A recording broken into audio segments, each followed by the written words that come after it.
Buenas noches. Me alegra decidieran pasar este tiempo conmigo. Su suscripción, un comentario amable son mi mejor motivación. Gracias por estar aquí. Comenzamos nuestra inversión. Buenas noches y bienvenidos de nuevo. Hoy nos embarcamos en un viaje a través de un ordenado triángulo en el mapa, delimitado por Miami, las Bermudas y San Juan. Esta porción del océano ha acumulado más rumores que quizás cualquier otra. Revisaremos los casos famosos y las fuerzas ordinarias en juego aquí, las concurridas rutas marítimas, las corrientes rápidas, las ráfagas repentinas y los errores totalmente humanos. Si existe algún misterio, dejaremos que los hechos hablen por sí mismos. Como siempre, me encantaría saber desde qué parte del mundo nos están escuchando y qué hora es para ustedes. Ya sea que estén aquí para dormirse o simplemente para dejar vagar sus pensamientos, me alegra que estén conmigo. Ahora, comencemos. Imaginen el Atlántico Norte Occidental como una gran sala con 3 brillantes chinchetas clavadas en el mapa. Miami en la península de Florida, Bermudas en medio del océano y San Juan en la isla de Puerto Rico. Tracen líneas entre estos puntos y tendrán el contorno funcional del Triángulo de las Bermudas. No es una ubicación oficial. Ninguna autoridad patrulla sus límites y no encontrarán una advertencia impresa en las cartas náuticas. Es simplemente un apodo para un tramo de mar muy ocupado y muy volátil que, casualmente, se encuentra donde América del Norte se encuentra con los trópicos. Dependiendo de cómo tracen los lados, cubre un área aproximadamente del tamaño de Texas, lo que significa mucha agua y muchos eventos meteorológicos. Cada una de las esquinas aporta sus propias peculiaridades. Miami da el estrecho de Florida, un estrecho corredor donde las aguas del Atlántico se abren paso más allá de los cayos de Florida hacia el Golfo de México. San Juan mira hacia el Atlántico abierto, justo más allá del extremo oriental de las Antillas Mayores. Bermudas es un pico solitario de roca volcánica cubierto de coral, a cientos de millas de la masa continental más cercana. Entre ellos se encuentran los bancos de las Bahamas, un laberinto de bajíos pálidos y poco profundos, y pasajes más oscuros y profundos que han puesto a prueba a los marineros desde la época de las velas. Al noroeste está el estrecho de Florida, al este está el ancho océano Atlántico, y en el medio está el borde de la plataforma que cae con sorprendente brusquedad. El fondo marino aquí es un mosaico de acantilados y depresiones, incluida la fosa de Puerto Rico, que se sumerge a más de 5 millas, más de 8 kilómetros de profundidad. Una embarcación o aeronave moderna que se deslice en este abismo puede ser muy difícil de localizar. Si el fondo marino es tan dramático, la superficie, por el contrario, es inquieta. La corriente del Golfo es el principal motor de esta historia. Es una corriente cálida que nace en el Caribe, que atraviesa el estrecho de Florida y gira hacia el norte a lo largo de la costa de los Estados Unidos. En algunos lugares, fluye a una velocidad comparable con la de un automóvil para un nadador, varios nudos o más. Es un río en el mar que nunca duerme. Cualquier objeto que flote en él, ya sea un salvavidas o un tablón, puede ser arrastrado lejos del lugar de un incidente en solo algunas horas. Para los planificadores de búsqueda y rescate, esto es crítico. Un retraso de incluso 1 hora puede convertir una pequeña zona de búsqueda en una amplia manta extendida hacia el Atlántico abierto. El clima es el siguiente factor clave. Este es un punto de encuentro de masas de aire.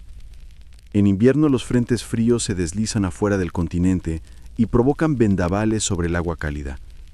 En verano el anticiclón subtropical impulsa los vientos alisios. Las torres de nubes de la tarde descargan fuertes lluvias y fuertes ráfagas de viento. Los tornados marinos no son infrecuentes aquí. De junio a noviembre, las tormentas tropicales y los huracanes se abren paso a través de estas latitudes. Muchos días tienen una serenidad de postal, pero el cambio puede ser rápido, y una mañana clara no garantiza un día fácil. Para los marineros de siglos pasados, las Bahamas eran tanto una bendición como una maldición. El gran banco de las Bahamas parece una laguna, pero sus arenas poco profundas y cabezas de coral son poco acogedoras para una quilla pesada. Antes de los mapas modernos, los capitanes navegaban a ojo, y aún con buena luz, un chavascón repentino podía cegar al vigía durante unos minutos, y unos minutos eran suficientes. Los nombres en los mapas cuentan su propia historia. Roca del Recuerdo, Fondo de Pan de Jengibre, Lengua del Océano. Este último es un canal profundo que corre entre las islas Andros y Nueva Providencia. Un largo surco azul enmarcado por bancos muy poco profundos y pasajes más oscuros y profundos, que han puesto a prueba a los marineros desde la época de las velas. Al noroeste está el Estrecho de Florida. Al este está el ancho Océano Atlántico. Y en el medio está el borde de la plataforma que cae con sorprendente brusquedad. El fondo marino aquí es un mosaico de acantilados y depresiones, incluida la fosa de Puerto Rico, que se sumerge a más de 5 millas, más de 8 kilómetros de profundidad. Una embarcación o aeronave moderna que se deslice en este abismo puede ser muy difícil de localizar.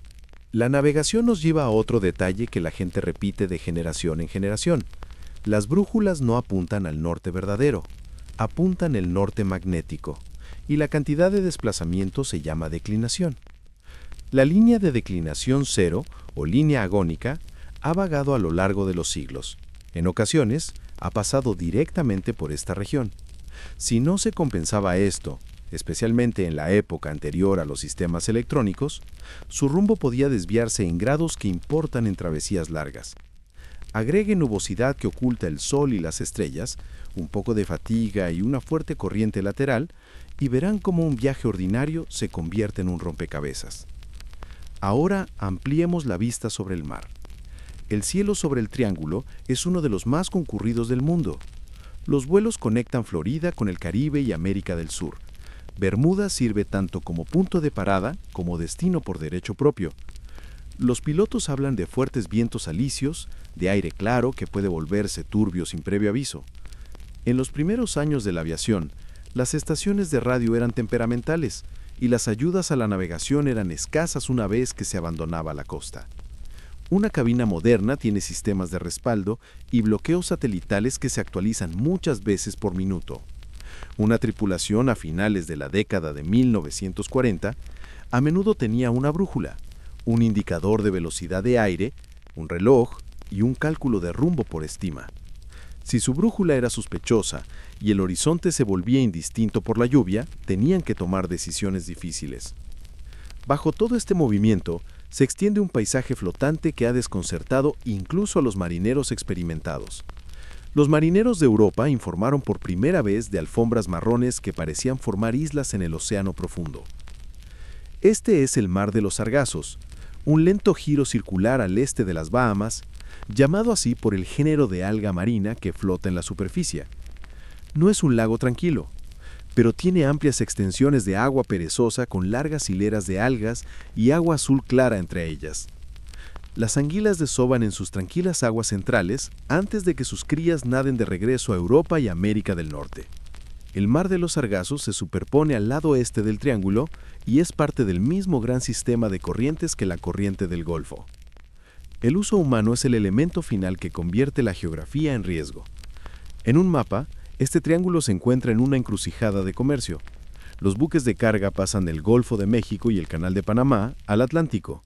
Los cruceros viajan entre Florida y las Bahamas. Los barcos de pesca trabajan en los bancos.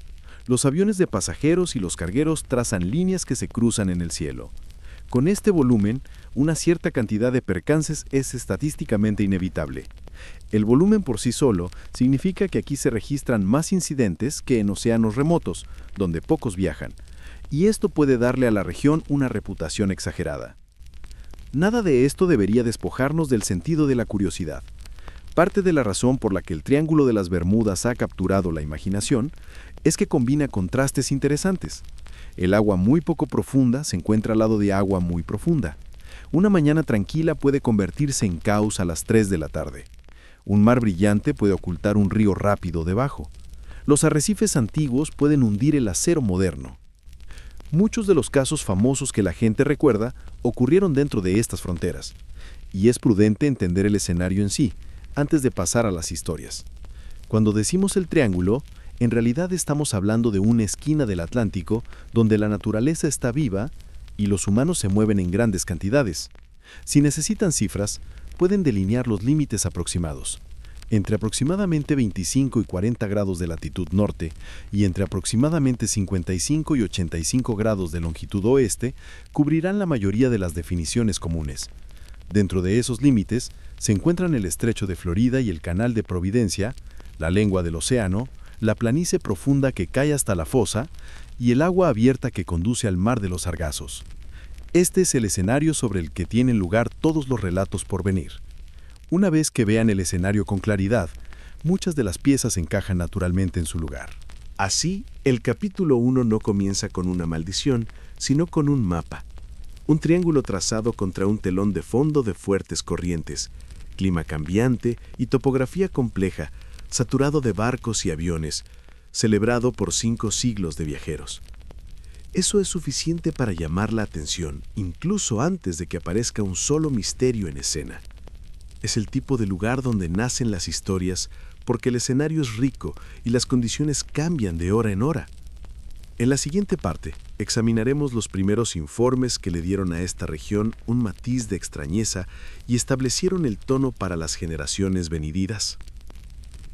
Las primeras pistas escritas de que las aguas dentro de nuestro triángulo podían perturbar incluso a los marineros más estoicos provienen de un diario llevado en una cabina estrecha en el otoño de 1492. Cristóbal Colón cruzó el Atlántico Occidental ese año con una tripulación que nunca había estado tan lejos del mundo conocido. El 13 de septiembre, señaló con perplejidad que la brújula del Santa María ya no se alineaba con la estrella polar como se esperaba. La aguja se desviaba. Para nosotros esto es simplemente una clara demostración de la declinación magnética, pero para los hombres que confiaban en el cielo y la brújula como sus dos guías más verdaderas, parecía que el mundo mismo se había movido. Semanas después, en la noche del 11 de octubre, Colón escribió sobre una luz distante que parecía parpadear, levantarse y hundirse cerca del horizonte. Al día siguiente, la Tierra apareció a la vista. La luz extraña y la aguja extraña fueron detalles que dejaron una marca en la tradición marina.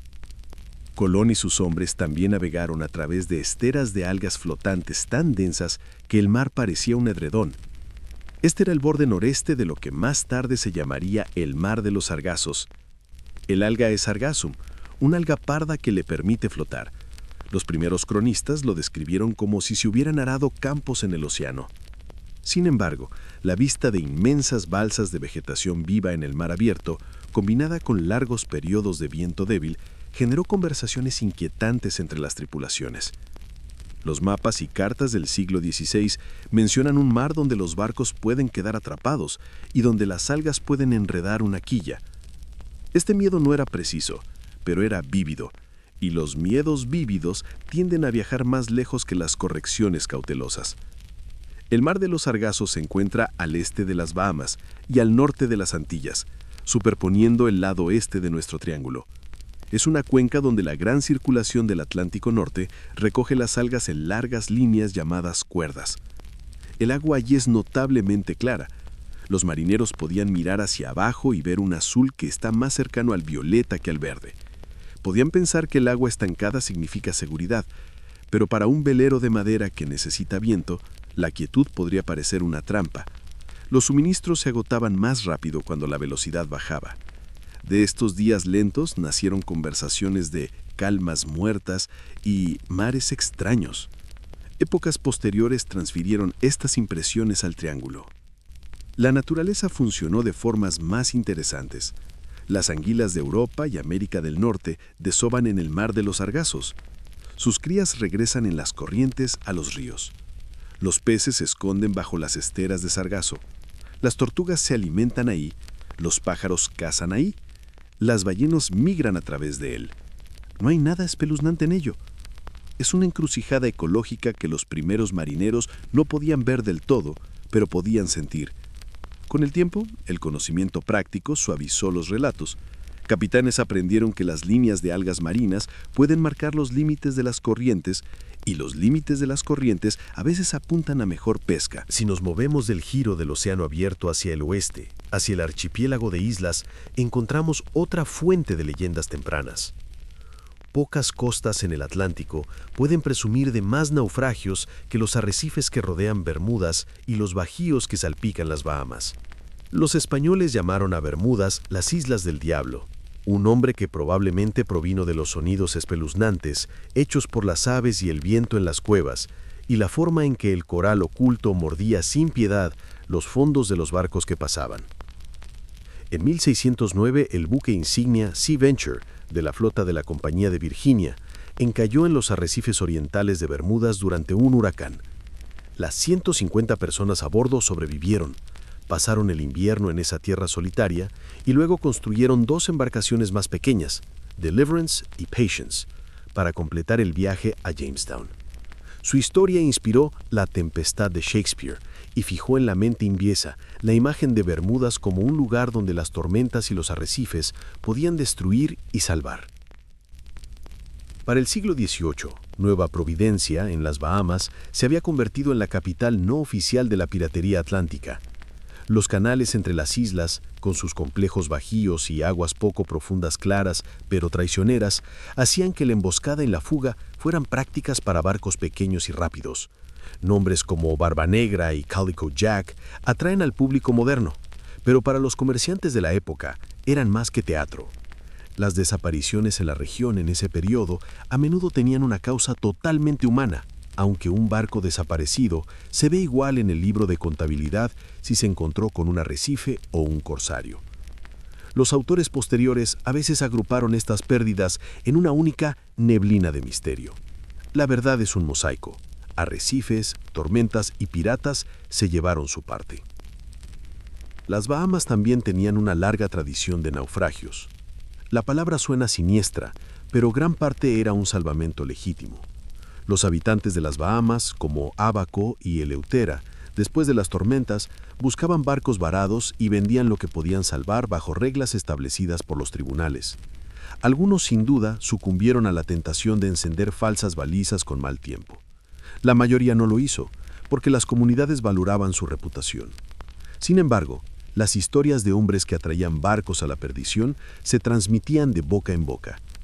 Agreguen estos relatos a la ya formidable lista de arrecifes y comenzarán a entender por qué esta región se ganó la reputación de comer cascos.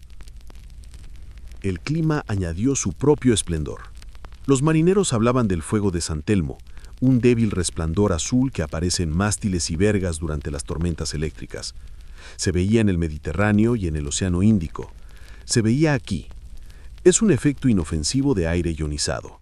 Pero para una tripulación en un chubasco nocturno, debió sentirse como si el mar y el cielo hubieran cobrado vida con señales. También vieron el mar brillar. El plancton bioluminiscente florece en todo el Atlántico tropical, creando estelas brillantes en la popa de un barco. Se puede perdonar a un timonel con un horizonte oscuro y una estela luminosa por pensar que el océano tenía un estado de ánimo propio. Los errores de navegación eran comunes y había razones para ello. La longitud era difícil de determinar en el mar hasta que los cronómetros marinos precisos estuvieron ampliamente disponibles a finales del siglo XVIII. La invención de John Harrison resolvió el problema en principio, pero pasaron décadas antes que cada embarcación de trabajo tuviera un cronómetro confiable. Antes de eso, la mayoría de los barcos se guiaban por navegación por estima y referencias celestes.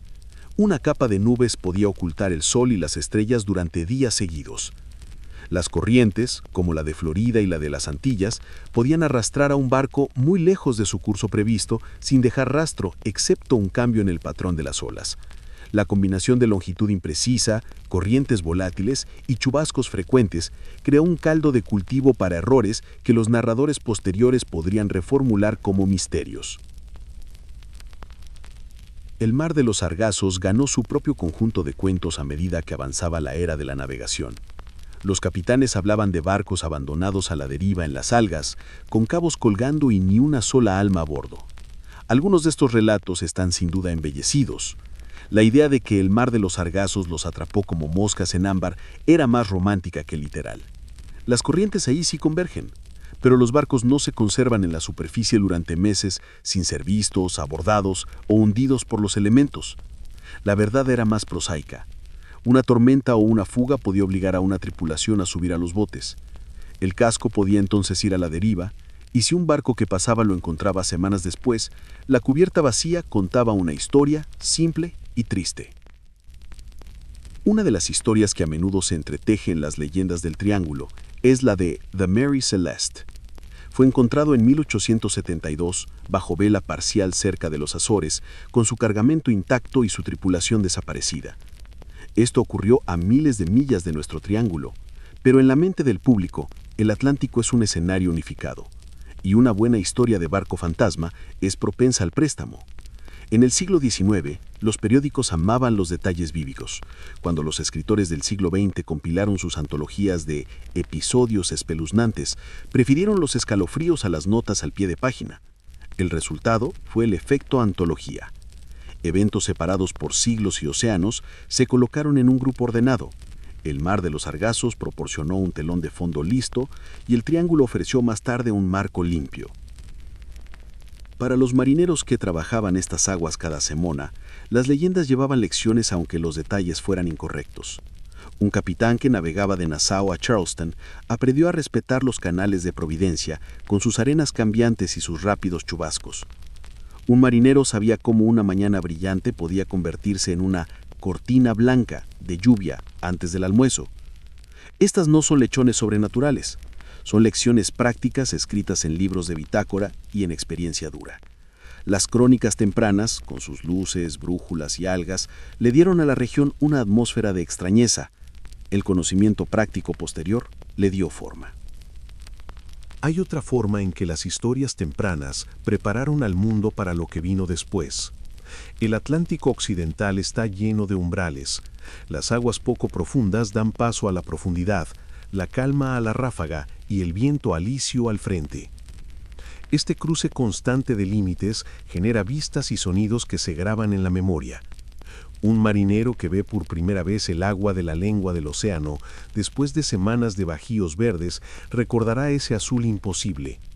Un vigía que escucha el largo rugido de las olas una noche oscura y solo más tarde se da cuenta de que rompían contra un arrecife, no olvidará ni el alivio ni el miedo. La mente humana une estos momentos cuando, en siglos posteriores, las pérdidas modernas ocurrieron en el mismo espacio amplio. La gente estaba lista para ver un patrón.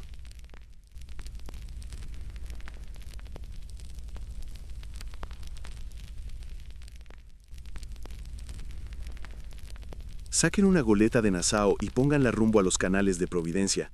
Correrán entre líneas de arrecifes y bancos de arena donde el color del agua importa más que cualquier marcador. Con buena luz, los bancos brillan y los pasajes corren de color azul oscuro. Más tarde, al final del día, un chubasco puede obligarlos a arriar las velas a toda prisa, y la vista que tanto necesitaban se vuelve gris. Más al norte, la corriente de Florida presiona contra la plataforma y puede llevar un barco pequeño millas fuera del curso previsto en una sola noche. Un capitán que mantiene un rumbo constante con la brújula y no compensa la corriente, se está escribiendo una sorpresa matutina. Muchas de las pérdidas del siglo XIX se encontraron más tarde como restos en el lado de las Bahamas, aunque el último rumbo conocido debería haberlos colocado más cerca de Florida. La corriente escribió el capítulo final y luego se llevó las páginas. El mantenimiento de registros era irregular. Lloyd's de Londres y los principales puertos de la costa este llevaban excelentes listas de llegadas y pérdidas, pero las islas más pequeñas y los puertos cubanos no siempre compartían el celo por el papeleo ordenado. Un bergantín sale de La Habana y promete entrar en Charleston. Si desaparece, pueden encontrar una breve nota de que un mástil fue alastrado a Abaco 6 semanas después, y eso es todo.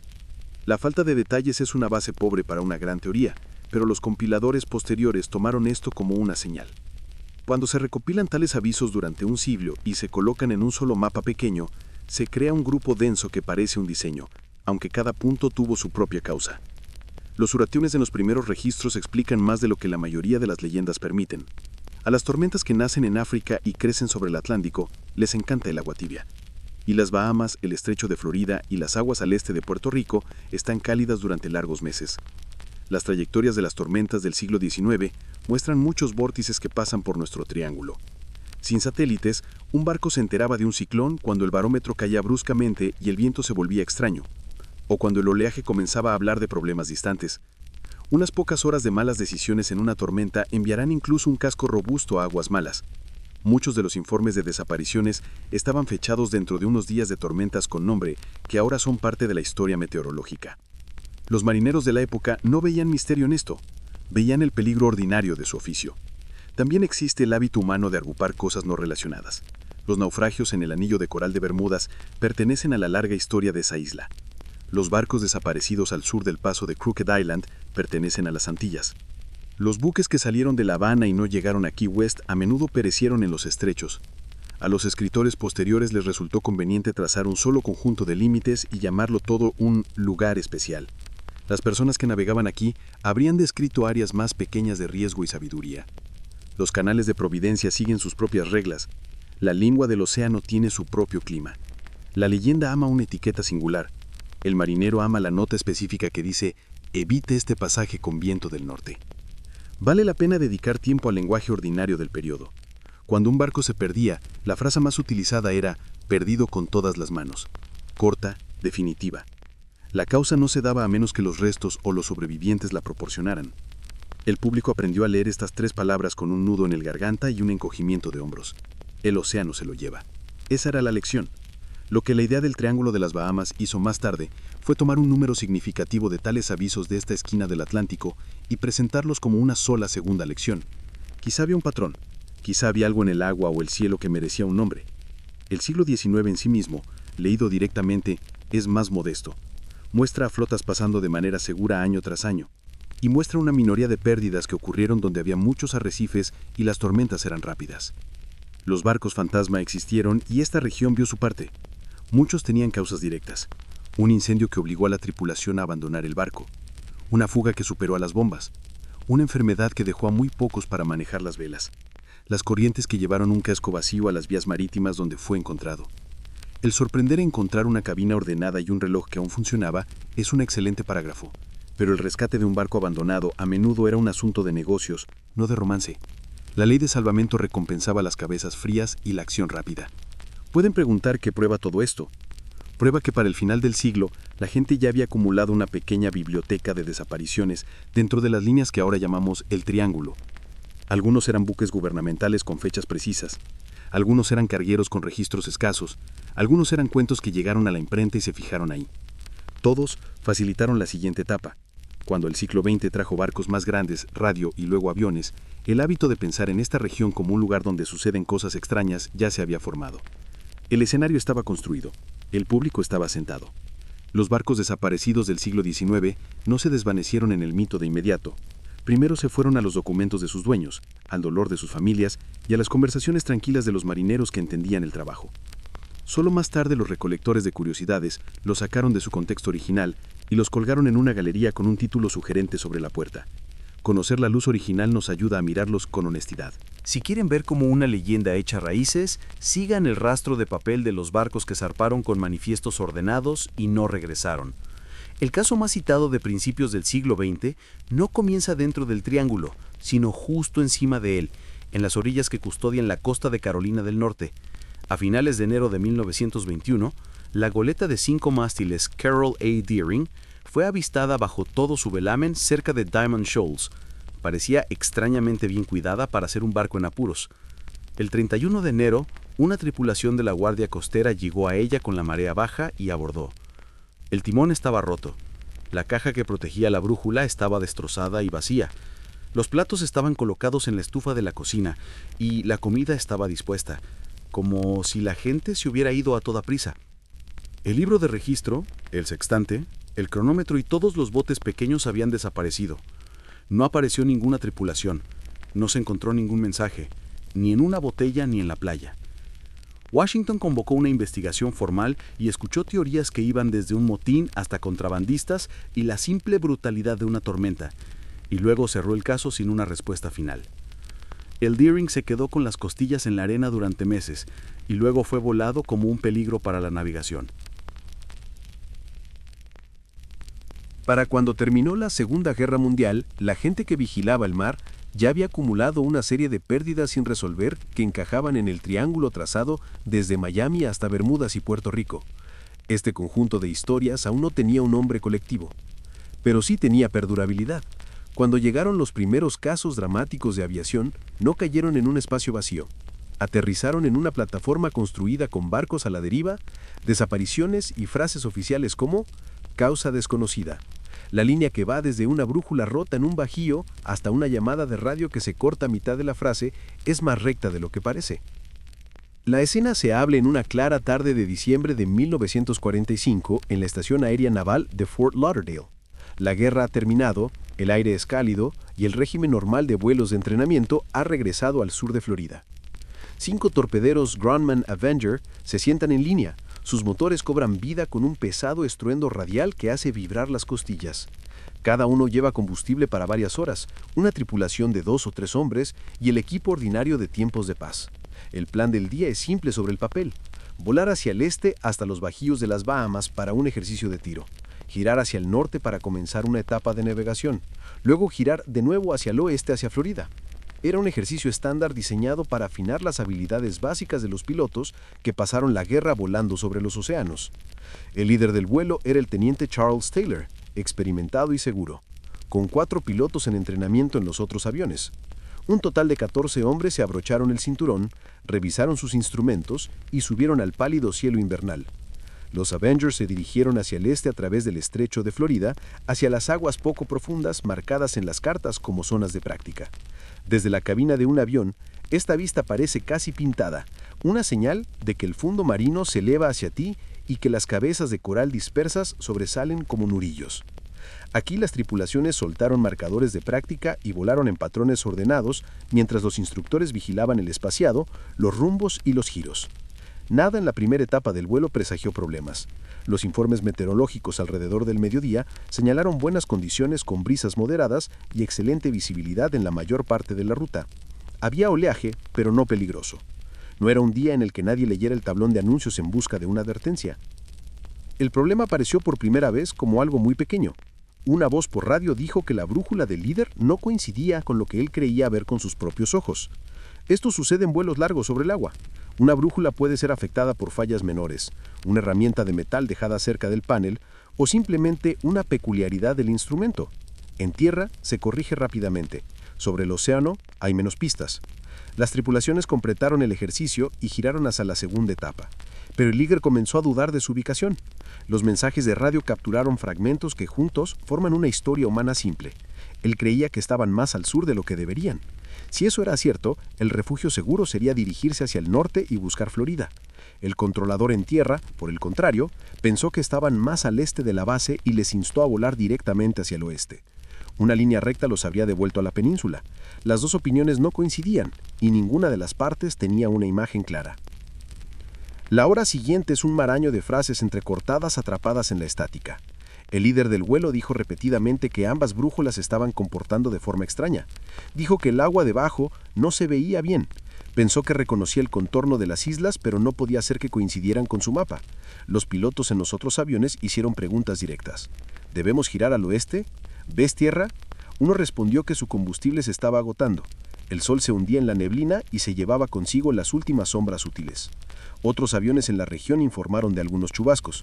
Nada parecido a una tormenta mayor, pero sin nubes bajas y lluvia suficiente para emborrachar el horizonte y hacer que un piloto dependiera más de la aguja frente a él. Fort Lauderdale, Miami y una red de otras estaciones intentaron ayudar. Se pueden tomar demarcaciones si un transmisor habla lo suficiente y constantemente, y las torres pidieron al vuelo que transmitiera señales continuas. Resultó difícil de coordinar con la cháchara y el deseo de cada cabina de seguir hablando. Los controladores instaron nuevamente a un simple rumbo este. Envíenlos al oeste y volverán a casa. La creencia se mantuvo firme en el avión líder de que el grupo estaba sobre las playas de Florida y por lo tanto corría el riesgo de salir al Golfo de México si giraban al oeste. Esta convicción, si era errónea, empujó a la formación más lejos hacia el mar. Así es como las pequeñas decisiones conducen a grandes consecuencias. En un mapa parece obvio en retrospectiva. En la cabina, con la luz menguante y la radio confusa, nada es obvio. Los límites prácticos del Avenger se volvieron importantes. En condiciones normales, el avión podía permanecer en el aire por unas 5 horas. Esa reserva se reduce cuando la formación está vagando y cuando los pilotos suben o bajan en busca de aire limpio. El océano debajo, a última hora de la tarde, puede volverse muy agitado, y la idea de amerizar un avión pesado nunca abandona la mente. Un piloto puede aterrizarlo limpiamente si la superficie es lisa, pero una ola mal juzgada enganchará un ala y volcará el avión en un instante. Las tripulaciones estaban entrenadas para amerizar y tenían raltas y marcadores. Sabían que cualquier búsqueda nocturna sería difícil incluso a pocas millas de una costa concurrida. Acerca de la puesta del sol, las transmisiones de radio se volvieron más tenues. Un último conjunto de palabras sugirió que el líder intentaba mantener al grupo unido hasta que el combustible los obligaría a aterrizar. Otra voz insistió en girar. Los controladores escucharon lo suficiente para saber que la formación estaba en peligro real y lanzaron un plan de rescate que era grande para los estándares de tiempos de paz. Un hidroavión Martin Mariner despegó de la estación aérea naval de Banana River con 13 tripulantes, cargado de combustible y equipo. Un avión construido para volar lejos y encontrar pequeños puntos en mucha agua. Un barco mercante al este informó de una bola de fuego poco después de que el Mariner llegara a su área de patrullaje. El informe encajaba con una debilidad conocida del avión, que podía acumular vapores de combustible en el fuselaje y encenderse si una esparca los alcanzaba. El avión de rescate nunca regresó ni envió una clara señal de socorro. La búsqueda se convirtió en un segundo misterio sobre el mismo tramo de agua. Siguió una de las búsquedas aéreas y marítimas más grandes que la región había visto fuera de tiempo de guerra. Destructores y cúters de la Marina barrieron cuadrículas que cubrían cientos de miles de millas cuadradas. Los aviones volaron bajo y lento, yendo tan cerca que las tripulaciones forzaron sus ojos. Los barcos mercantes vigilaban por curiosidad y simpatía. Los controladores recalculaban el área de búsqueda cada hora, basándose en las corrientes y el viento. A la corriente del Golfo no le importan los horarios humanos. Habría llevado cualquier objeto flotante hacia el norte y el este y esparcido la posible evidencia en un abanico. Las búsquedas no encontraron el derrame de petróleo que pudiera vincularse con los Avenger, ni una balsa vacía, ni un cojín, ni una placa de identificación de un panel. El SEMAR guardó sus secretos.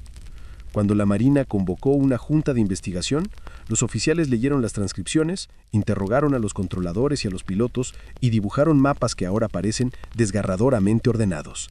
Escribieron lo que tales juntas a menudo escriben cuando la evidencia es escasa. Causa desconocida. No fue un encogimiento de hombros, fue el único registro honesto cuando los principales testigos habían desaparecido y el océano no proveyó pruebas. Varios memorandos internos sugirieron que los errores de navegación probablemente se acumularon, que el líder estaba al este de la costa de Florida, no a la altura de Key West, y que la decisión de evitar girar al oeste selló su destino a medida que el combustible se agotaba. Existe una tendencia a cargar los incidentes conocidos con rasgos que no tenían. El vuelo 19 no despegó en una tormenta importante, no voló hacia una conocida anomalía magnética que giraba las agujas como marionetas. El clima fue bueno en la mayor parte de la ruta, con chubascos aislados que se espesaron al anochecer. Las brújulas pueden desviarse o atascarse, o simplemente ser mal leídas cuando el estrés aumenta. Esto no es ciencia ficción, es la fragilidad ordinaria de un dispositivo y de los hombres que confían en él.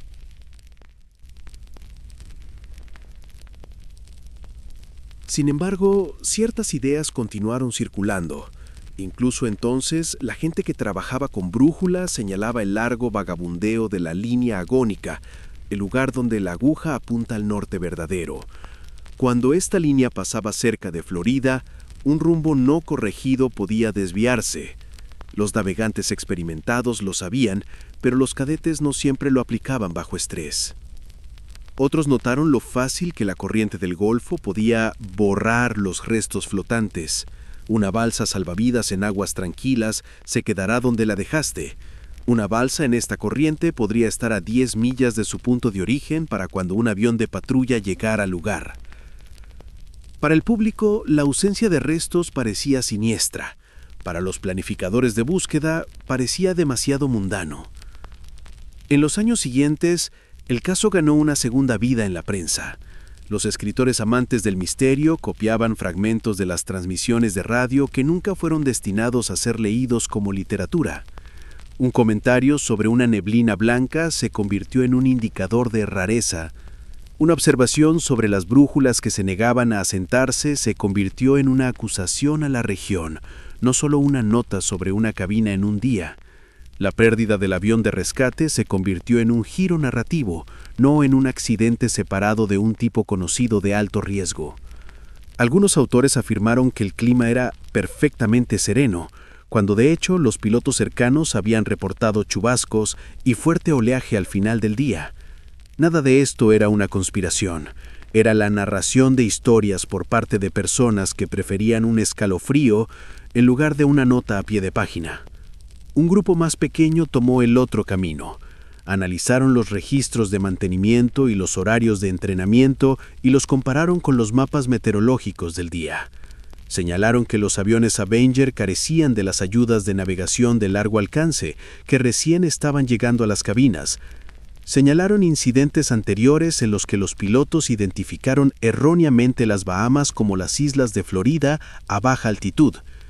Entrevistaron a los controladores sobrevivientes que describieron lo difícil que era mantener una demarcación constante con una señal débil e intermitente cuando la frecuencia estaba llena de otro tráfico. Su imagen era menos glamorosa y más convincente. Los hechos que tanto conmovieron a la gente eran ordinarios cuando se miraban de cerca. Lo más difícil fue que esos hechos no se sumaron a unos restos que se pudieran visitar. Cada pocos años alguien informa de un hallazgo que podría poner fin a la especulación. Se han encontrado varios Avenger en las aguas del sur de Florida. Algunos se estrellaron en vuelos de entrenamiento no relacionados con la pérdida de diciembre. Tales descubrimientos conducen a titulares grandes y luego a correcciones sobrias. El camino exacto del vuelo 19 en su última hora sigue siendo una variable no resuelta en cada plan de búsqueda. Si el grupo se mantuvo unido y voló en un rumbo constante, el área de búsqueda es amplia de una manera. Si se dispersaron a medida que se agotaba el combustible, es un tipo de búsqueda completamente diferente. El fondo marino aquí no es una plataforma ordenada. Los canales cortan los bajíos. La arena se desplaza sobre los naufragios. Un objetivo que parece prometedor en el sonar en una estación puede estar enterrado en la siguiente. En la costa, el caso tomó un uso práctico. Los instructores contaban la historia a sus estudiantes en una mañana lluviosa y dibujaban 2 flechas en la pizarra. Una flecha iba al este y un signo de interrogación.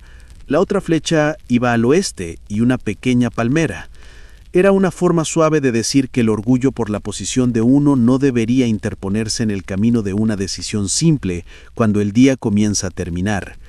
Los equipos de rescate adoptaron el hábito de preparar modelos de deriva antes de que el tren de aterrizaje abandonara el suelo, para que se pudiera trazar el mejor cuadrado de búsqueda sin demora si un vuelo se quedara en silencio. A medida que las décadas pasaban, el vuelo 19 se convirtió en el pilar al que se dirigía la gente que quería demostrar que la región tenía una personalidad propia. Proporcionó un conjunto de elementos en una cadena que es difícil de resistir.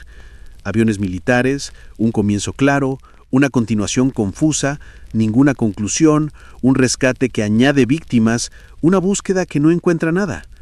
Cuando los casos posteriores aparecen en la página junto a él, el conjunto se vuelve mayor que la suma de sus partes. Para muchos lectores, esto es suficiente para elevar la geografía al nivel de un carácter. Para otros, es una invitación a observar de cerca cómo los eventos ordinarios pueden parecer extraordinarios cuando la evidencia está ausente. El balance entre estos 2 puntos de vista es el corazón de las consecuencias. Las familias se quedaron con un recuerdo y sin una tumba. La Marina mejoró procedimientos, los escritores encontraron una historia que vendía, los pilotos y marineros aprendieron una advertencia que parecía temporal. El público aprendió un nombre para un tramo de mar que pronto acumularía más incidentes. El siguiente conjunto de pérdidas afectó a los aviones de pasajeros y el impacto en la leyenda fue inmediato y duradero. El invierno después de la guerra trajo un nuevo tipo de tráfico al Atlántico abierto. Las tripulaciones militares se fueron a casa, los aeródromos cambiaron a tiempo de paz y las rutas civiles cosieron las islas y los continentes con la confianza de una nueva era. Los aviones de pasajeros aún no tenían las múltiples salvaguardias que damos por sentadas hoy. La navegación significaba radiogoniometría, navegación por estima y un sentido entrenado del viento y la deriva del piloto. En este escenario, 2 Avro Tudor de British South American Airways y un Douglas de carga dejaron 3 registros ásperos en la historia en medio de las noches caribeñas. La primera de las pérdidas británicas fue el Star Tiger. Era un Avro Tudor que volaba hacia el oeste a finales de enero de 1948 en una travesía desde las Azores a Bermudas. Esta etapa parece simple en un mapa de pared, pero se siente como cualquier cosa menos simple en la cabina. Un fuerte viento en contra sobre el Atlántico Norte en invierno puede convertir un plan de vuelo ordenado en trabajo duro. La tripulación optó por volar bajo, a unos 2.000 pies 610 metros, para situarse por debajo de la peor parte del viento. Esta elección tenía sentido para conservar combustible, pero conllevaba sus riesgos. A esa altitud, se estaba cerca de la superficie del mar. La turbulencia puede ser brusca. Un pequeño error de navegación por la noche da poco tiempo para corregir. El Star Tiger informó de comprobaciones de posición en ruta y sonaba tranquilo. Se esperaba sobre Bermuda cerca del amanecer. Nunca llegó. Lo que se sabe proviene del momento de esas llamadas de rutina y de los mapas meteorológicos de esa noche. El viento era más fuerte de lo previsto. Había parches de nubes bajas. El combustible era suficiente, pero no abundante. El fuselaje en sí no tenía fallos conocidos. Los operadores de radio de Bermudas esperaron una llamada de descenso que no llegó. Cuando pasó la hora, la isla organizó una búsqueda que se abría en arcos cada vez más amplios de la trayectoria de aproximación esperada. Los barcos se alinearon a lo largo de las probables corrientes, los aviones volaron en cuadrículas que ninguna tripulación olvida. No apareció nada. El Ministerio de Aviación Civil analizó más tarde las elecciones de la tripulación y el estado del Tudor y emitió una conclusión que fue cautelosa y poco satisfactoria. Sin restos, sin cuerpos, sin pruebas de falla estructural. La causa más probable, declararon, fue una combinación de clima y navegación a baja altitud que hizo que el avión chocara contra el mar antes de que nadie pudiera transmitir una señal de socorro. Un año después, casi mes por mes, desapareció otro Tudor. El Star Ariel despegó de Bermudas en una clara mañana de enero de 1949 con destino a Kingston, Jamaica. El clima fue descrito como excelente. El mar debajo estaba en calma. El capitán tenía experiencia, al igual que sus radios. Poco después del despegue, envió un informe de posición de rutina y una solicitud de cambio de frecuencia para mejorar la recepción. Después de eso, hubo silencio. Una vez más, la búsqueda se abanicó lejos de la línea en el mapa y una vez más, el océano no entregó una sola pista. Los hechos desnudos empujan preguntas más amplias. ¿Por qué 2 aviones de pasajeros de la misma compañía en la misma región con un año de diferencia? ¿Por qué uno de noche con clima mixto y el otro a la luz del día con un pronóstico que se leía como una invitación? Los investigadores examinaron el tipo Tudor y cómo la aerolínea planeaba sus rutas. El Tudor era un cuatrimotor adaptado de tecnología de guerra. Había problemas conocidos con el engelamiento y los sistemas que se estaban mejorando con cada reacondicionamiento, pero nada que apuntara a una ruptura repentina en el aire limpio. La aerolínea, ansiosa por entrar en un nuevo mercado, estaba haciendo largos vuelos oceánicos con el equipo de radio y los hábitos de despacho de la época.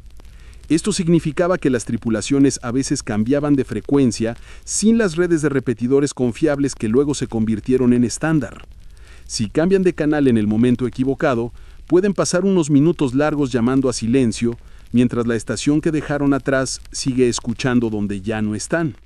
El siguiente conjunto de pérdidas afectó a los aviones de pasajeros y el impacto en la leyenda fue inmediato y duradero.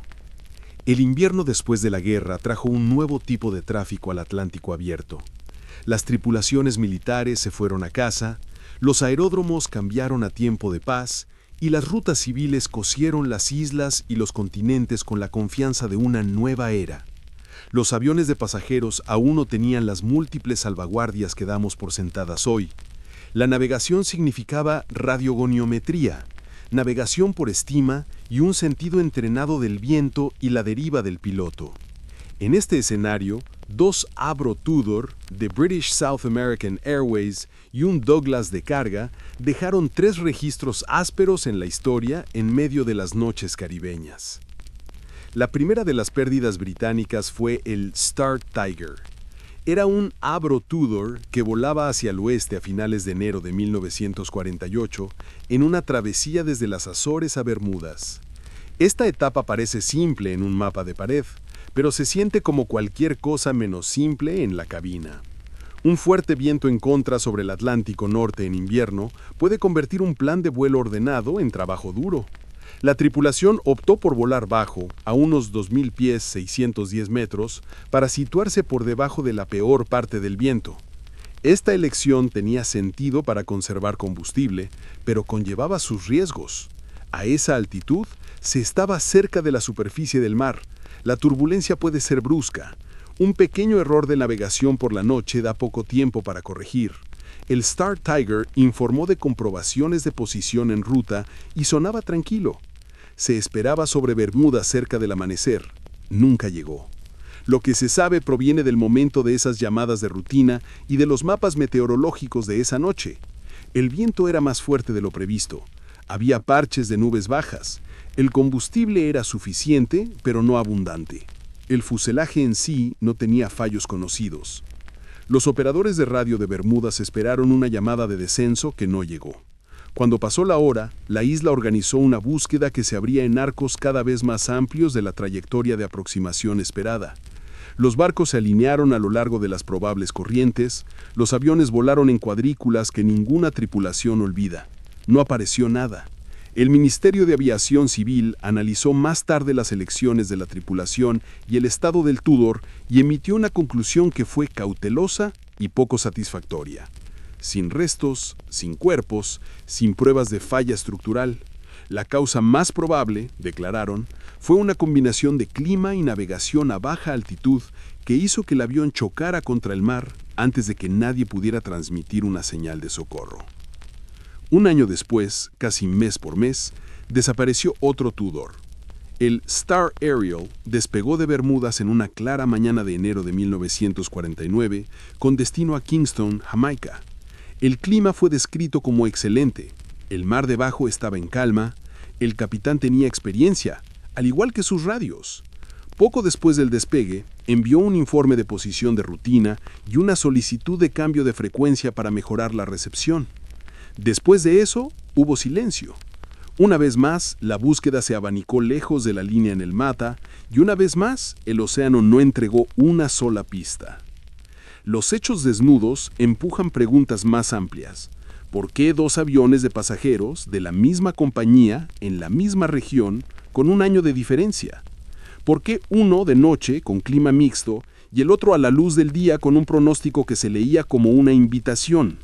Los investigadores examinaron el tipo Tudor y cómo la aerolínea planeaba sus rutas.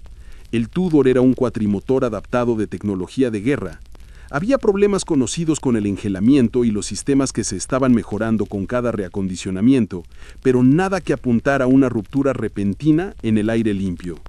La aerolínea, ansiosa por entrar en un nuevo mercado, estaba haciendo largos vuelos oceánicos con el equipo de radio y los hábitos de despacho de la época. Esto significaba que las tripulaciones a veces cambiaban de frecuencia sin las redes de repetidores confiables que luego se convirtieron en estándar. Si cambian de canal en el momento equivocado, pueden pasar unos minutos largos llamando a silencio, mientras la estación que dejaron atrás sigue escuchando donde ya no están. Entre estas 2 pérdidas británicas se encuentra un tercer caso que alimentó la idea de una región donde los aviones simplemente desaparecen. A finales de diciembre de 1948, un Douglas DC-3 realizaba un vuelo comercial desde San Juan a Miami en una noche caribeña. El DC Gary es un fuselaje robusto que construyó una leyenda de confiabilidad.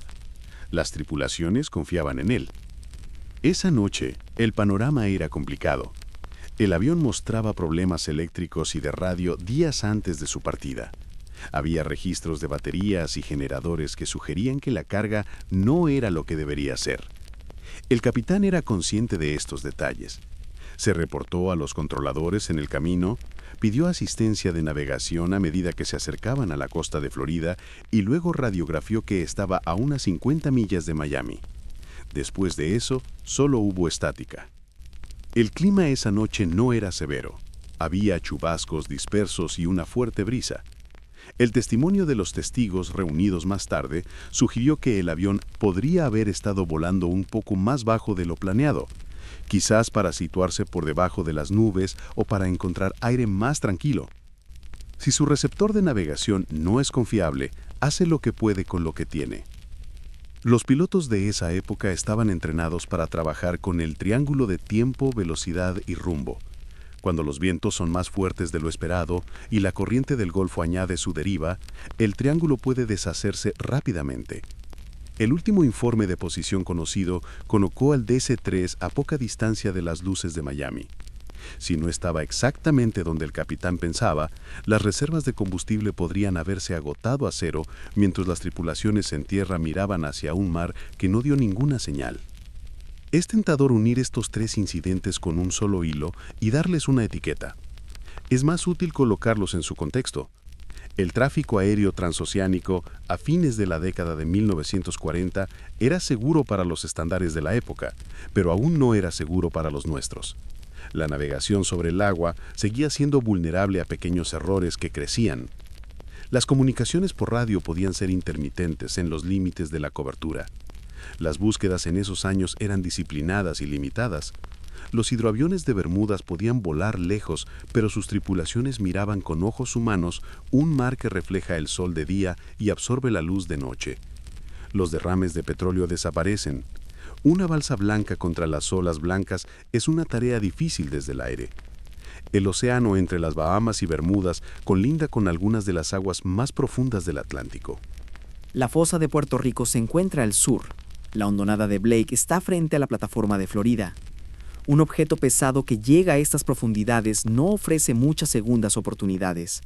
Sin restos flotantes, una línea de demarcación y una última hora no pueden garantizar la localización sin la gracia del accidente. Mientras el público intentaba dar sentido a estas pérdidas, los escritores recopilaban los detalles en historias que se sentían como enigmas. Señalaron la extraña combinación de pérdidas nocturnas y diurnas. Hablaron mucho de las llamadas de radio perdidas del Star Ariel. Señalaron que el piloto del DC-3 informó de la proximidad a la costa y luego desapareció. A veces omitieron la parte sobre los problemas eléctricos conocidos y las baterías defectuosas porque estropeaba el misterio. A veces embellecieron los pronósticos del tiempo a la perfección, mientras que los registros cercanos informaban de chubascos y nubes delgadas. El resultado fue un cuadro que parecía más ominoso de lo que permitían los archivos de origen.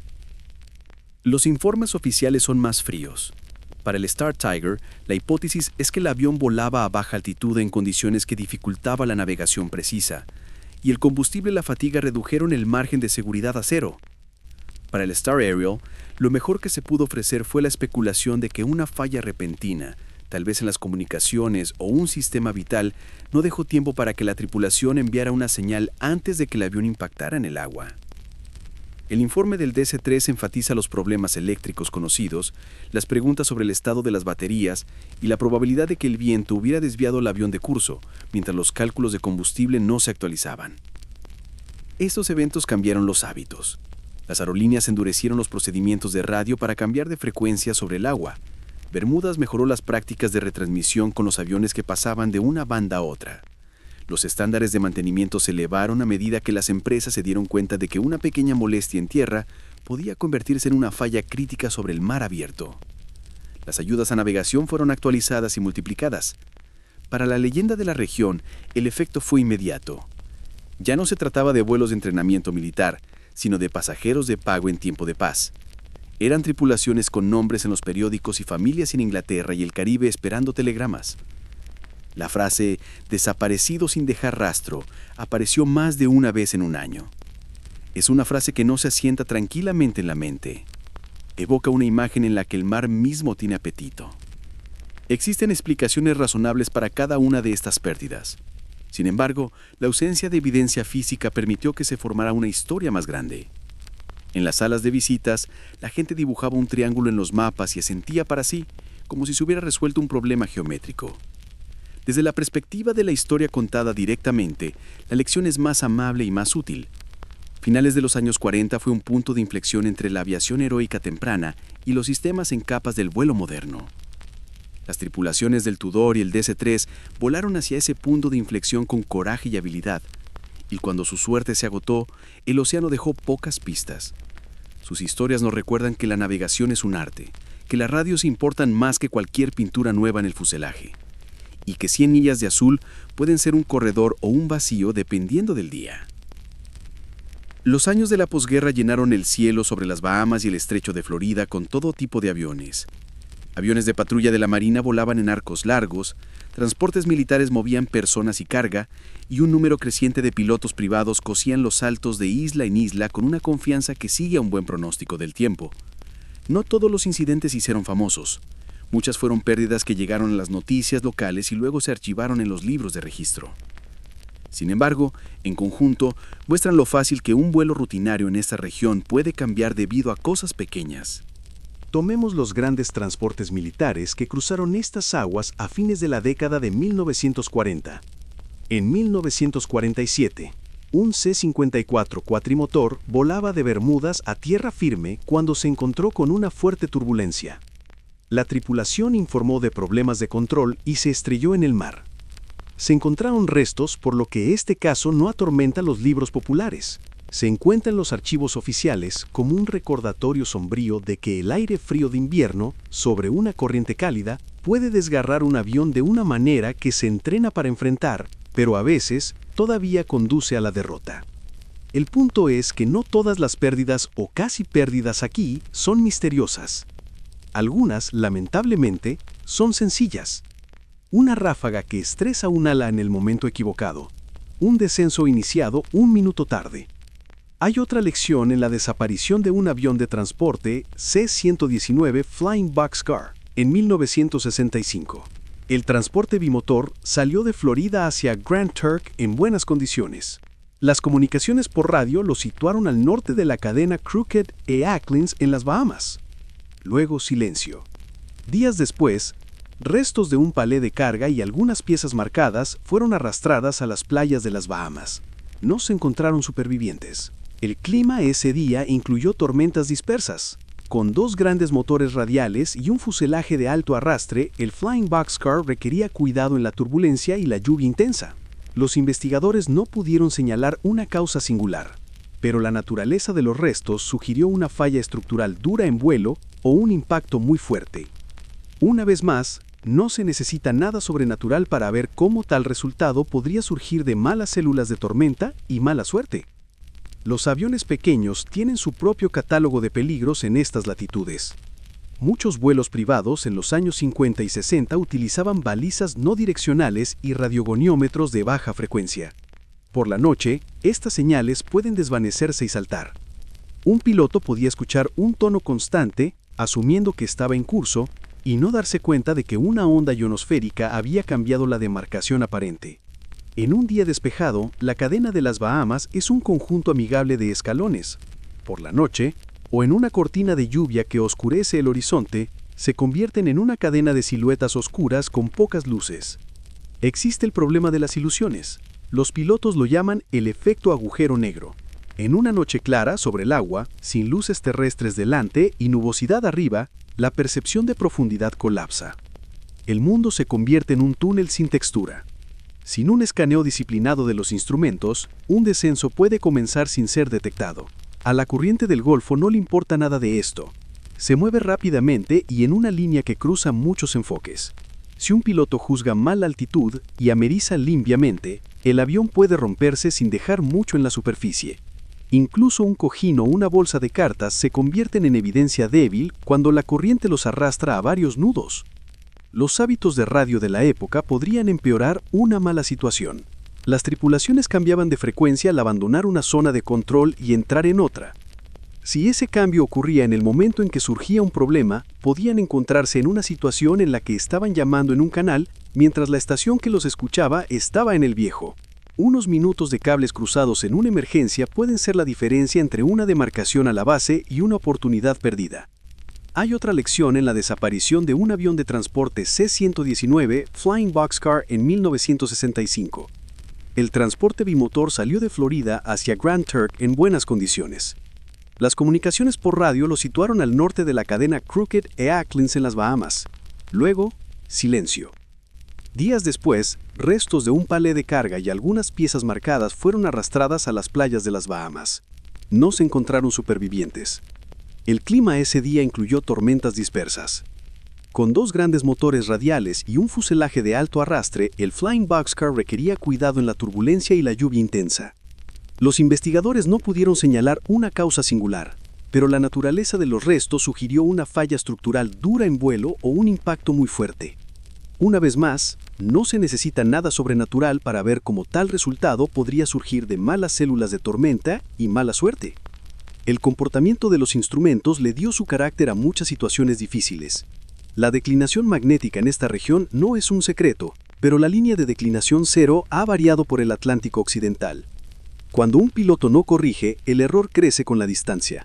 Las brújulas de radio automáticas pueden apuntar fielmente a un rayo por la noche si el piloto no aplica escepticismo.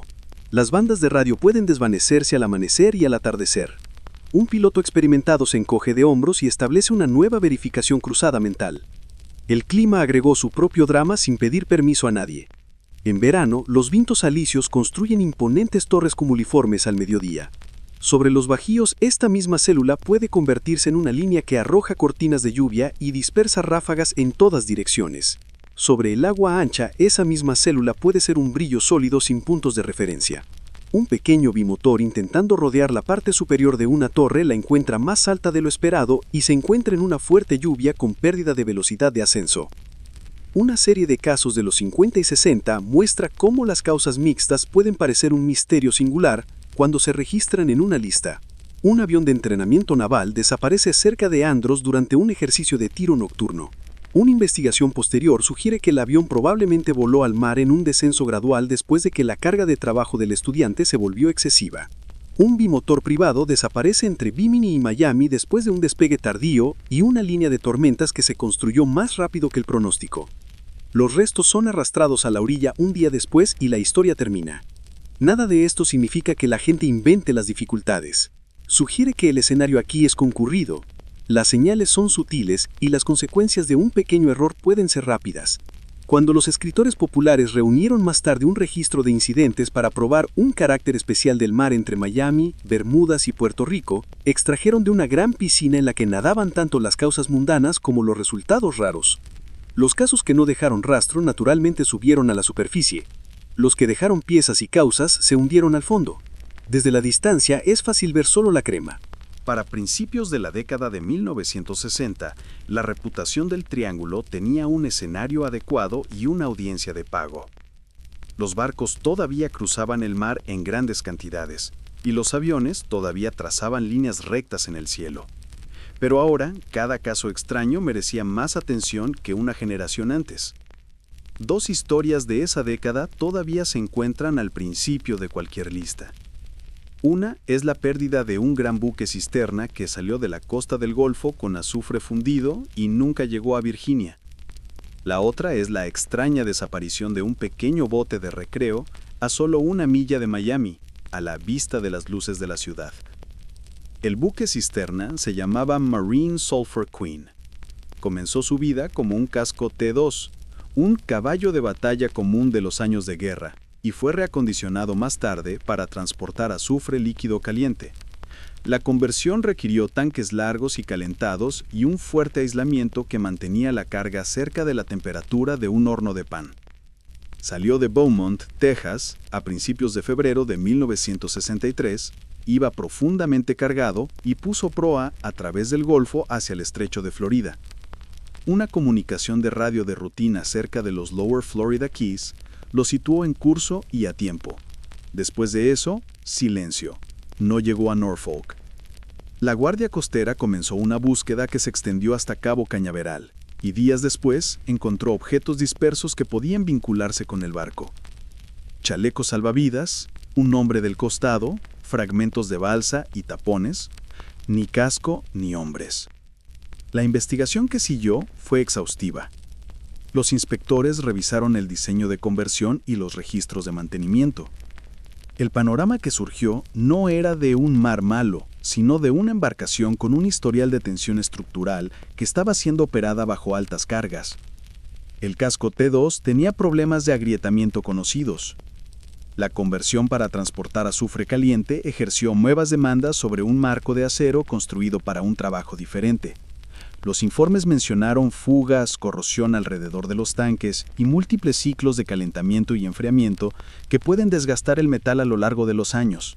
Al final, la Guardia Costera escribió que el barco probablemente era inadecuado para el servicio en el que estaba empleado, y que una falla estructural en el mar podría explicar el final repentino, sin dejar grandes restos en una corriente rápida.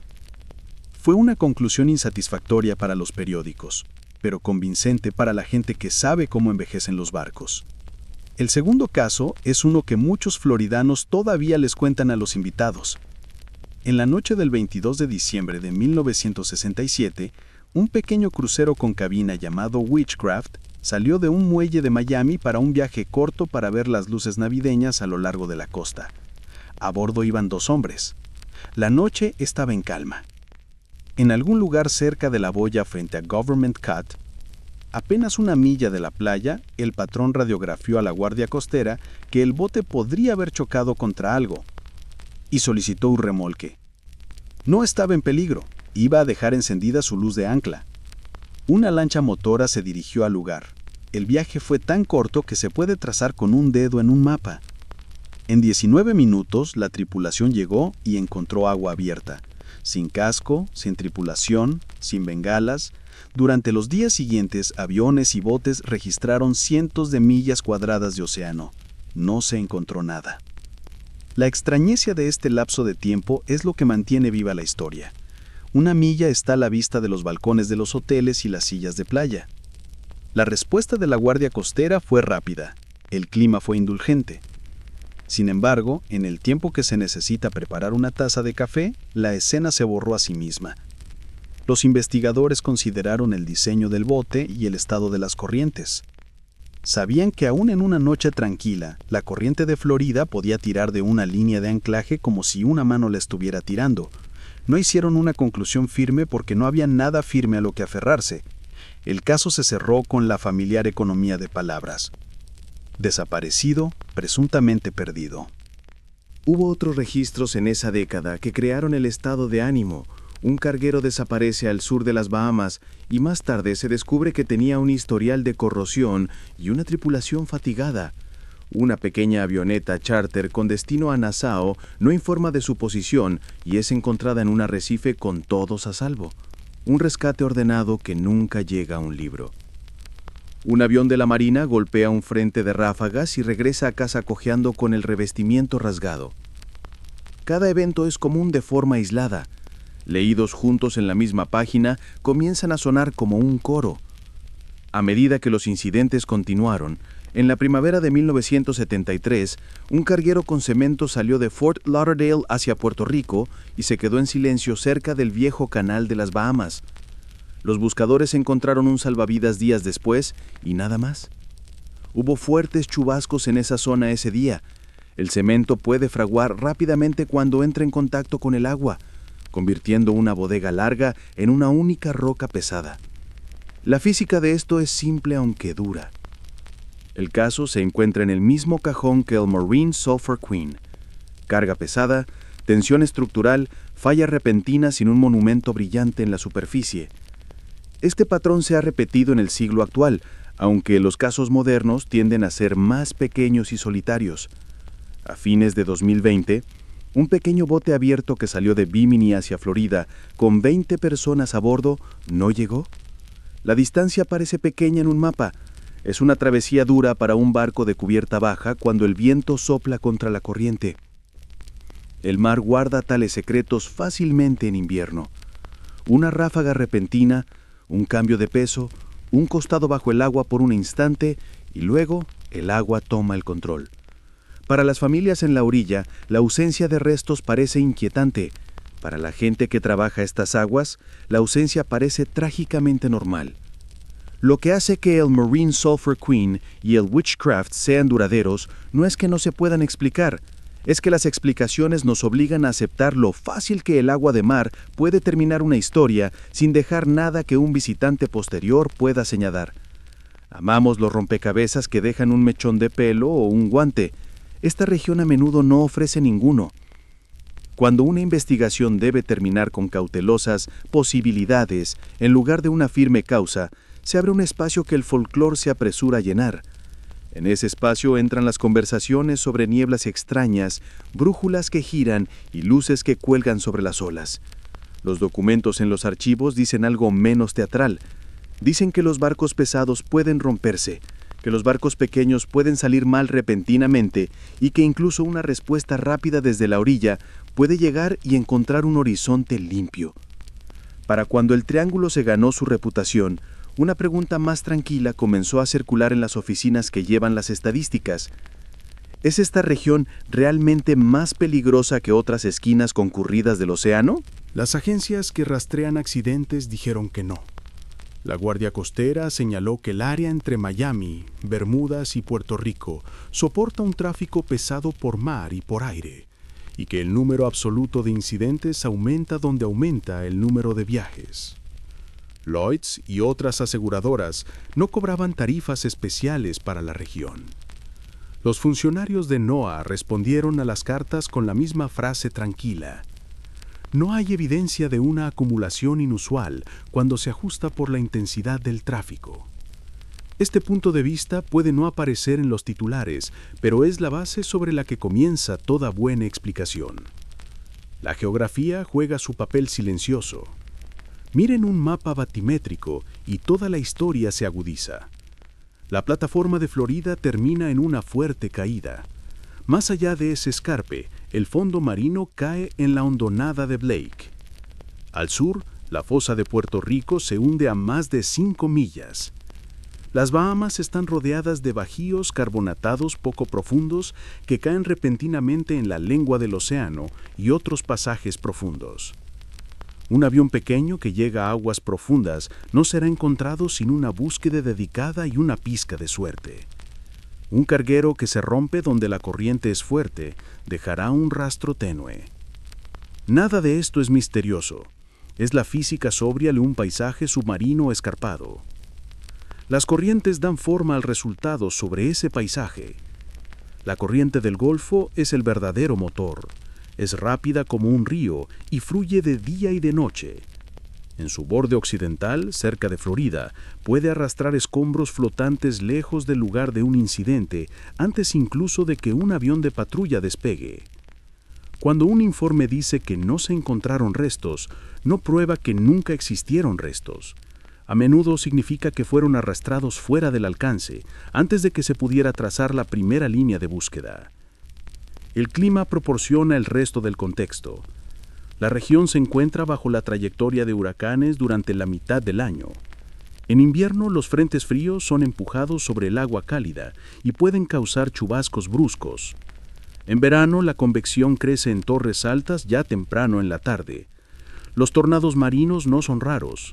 Las microrráfagas y los frentes de ráfagas pueden complicar las últimas millas de una aproximación visual a un aeródromo insular. Nada de esto es exótico. Es simplemente clima activo en un punto de encuentro de masas de aire. Coloquen saltos largos sobre el agua y vías marítimas de uso intensivo bajo ese cielo y tendrán los ingredientes tanto para incidentes como para resultados de búsqueda vacíos. Existe un tema menor pero más persistente que merece un párrafo claro: las brújulas. El Atlántico Occidental tiene una larga historia de conversaciones de marineros sobre agujas errantes. La verdad no es misteriosa. Las brújulas apuntan al norte magnético, no al norte verdadero. La diferencia entre ellos se llama declinación. La línea de declinación cero o línea agónica ha vagado por el Atlántico Occidental durante siglos y en ocasiones ha pasado cerca de Florida. Los navegantes sabían desde hace mucho tiempo que tenían que aplicar una corrección. En los días previos a las ayudas electrónicas, una tripulación fatigada que no aplicaba la corrección podía mantener un rumbo que parecía correcto, pero llegaba a un lugar totalmente incorrecto. Esto no es una falla del planeta, Es un problema de trabajo amplificado por la distancia y el clima que oculta el sol. La forma folclórica de decirlo es que las brújulas se vuelven locas en el triángulo. La forma práctica es que las personas a veces olvidaban aplicar una corrección conocida bajo estrés.